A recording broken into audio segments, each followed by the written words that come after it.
Hello friends, welcome back to the new video guys and my YouTube channel guys. When we are going to talk about guys infinix phone setting guys, and today video title is guys, how can we off guys app lock in our infinix phone device. Friends, you want to off guys your infinix phone by phone app lock settings. So how can you off it today friends? I will show you, I will tell you guys.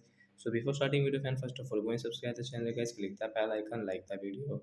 So when first of all open your phone setting guys, out on phone setting we will scroll it, and once you can see guys your phone security setting is, click on phone security, again scroll, once you can see app lock, tap here.